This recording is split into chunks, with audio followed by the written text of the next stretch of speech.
Hello dear students, it is a very good problem on work, energy and power.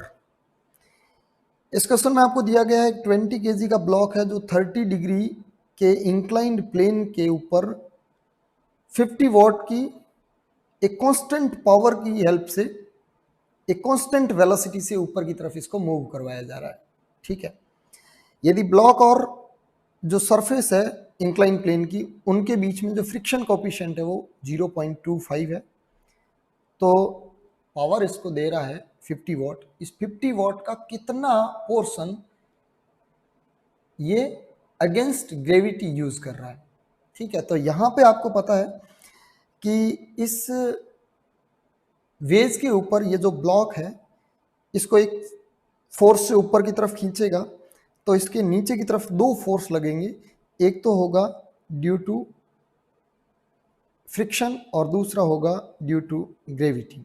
ठीक है, तो यहाँ पे जैसे मान लो अगर अपन ग्रेविटेशनल फोर्स की अगर अपन बात करें तो ग्रेविटेशनल फोर्स mg नीचे लगेगा वर्टिकली डाउनवर्ड और फ्रिक्शन फोर्स है वो इस तरफ लगेगा। ठीक है, इस mg के दो कंपोनेंट होंगे, इधर की तरफ mg cos theta, mg cos 37 वो बैलेंस होगा आपका n से, और एक इस तरफ कंपोनेंट होगा दैट इज mg sin 37। तो इधर ये n और mg cos थीटा आपस में इक्वल है, इधर कोई मोशन नहीं हो रहा है इस ब्लॉक का। और अगर मैं बात करूं इस दूसरी तरफ तो यहाँ पे कांस्टेंट वेलोसिटी से ऊपर खींचा जा रहा है, इसका मतलब इस फोर्स F की जो वैल्यू है वो फ्रिक्शन फोर्स और mg sin थीटा दोनों के इक्वल है। इन दोनों को क्या कर रही है, ये बैलेंस कर रही है। तो यहाँ से मैं लिख सकता हूँ कि इस बॉडी पे जो फोर्स लग रहा है उस जो फोर्स की वैल्यू आएगी that is F is equal to mg sin 37, ये तो ग्रेविटेशनल फोर्स का एक पोर्शन हो गया, और दूसरा हो जाएगा friction force that is small f। Clear है? अब यहाँ से फोर्स की वैल्यू अगर निकालूं तो ये हो जाएगा mg sin 37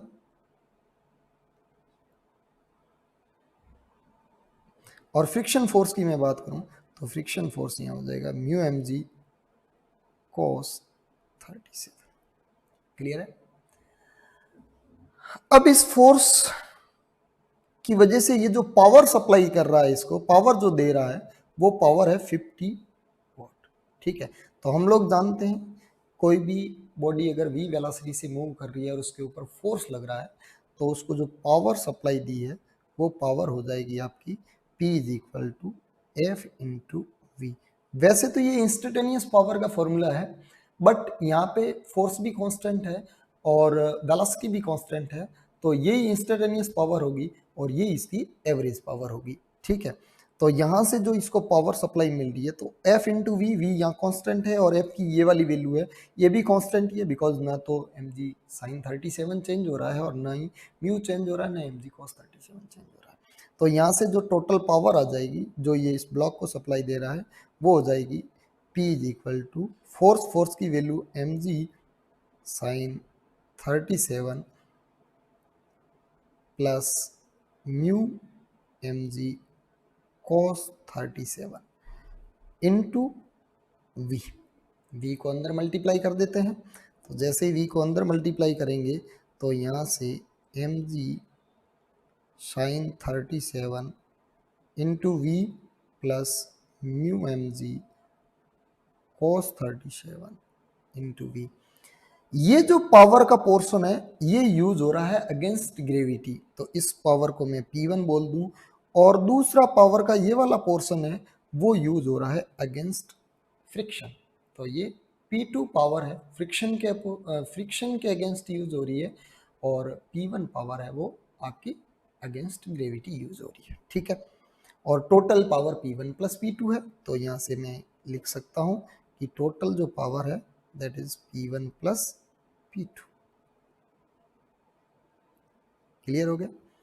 अब देखिए बेटा, अब यहां से अगर अपन आगे इसको और यूज देखें तो एक बार हम यहां से निकाल सकते हैं कि P1 और P2 का रेशियो क्या है।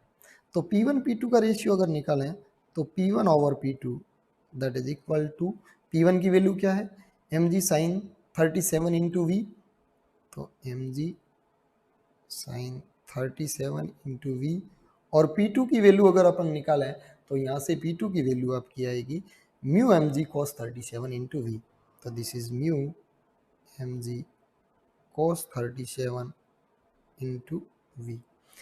यू नो, यहाँ से हम लोग v से v को काट सकते हैं, mg से mg को काट सकते हैं, तो finally this is equal to sine upon cos 10, तो tan 37 अपॉन में mu. By putting the value of tan 37 and mu, we get P1 upon P2. tan 37 this is 3/4 और mu आपको क्वेश्चन में गिवन है that is 0.25, this is written as 1/4, इसको हम लोग 1/4 लिख सकते हैं। 4 से 4 कैंसिल हो जाएगा और ये आ जाएगा आपका 3। तो यहाँ से हम कह सकते हैं कि P1 और P2 में जो रिलेशन आया है, P1 is equal to 3 times of P2, या फिर अपन कह सकते हैं कि P2 is equal to P1/3। Yes, इन दोनों से ये निकाल सकते हैं। लेकिन हमें कौन सी पावर निकालनी है, तो हमें पावर निकालनी है P1, बिकॉज ग्रेविटी के अगेंस्ट P1 पावर यूज हुई है।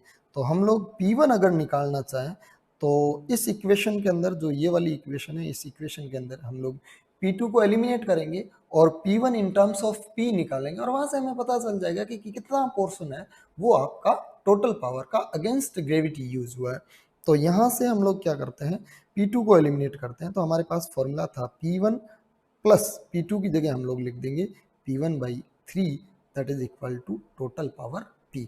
तो यहाँ से आपका ये आ जाएगा, this is 3 into 3 plus 1, this is 4/3 P1 is equal to P। और आपको पूछा है, आपको क्वेश्चन में पूछा है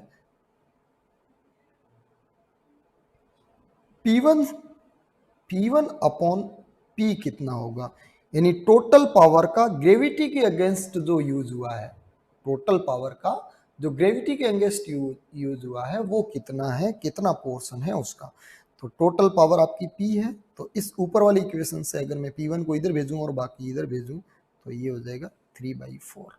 तो यहाँ से P1 को कह सकते हैं कि दिस इज 3/4 P, ठीक है।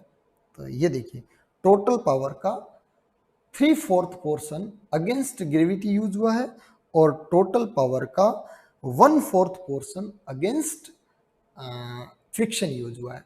तो आपका यहाँ पे आंसर बन जाएगा 3/4।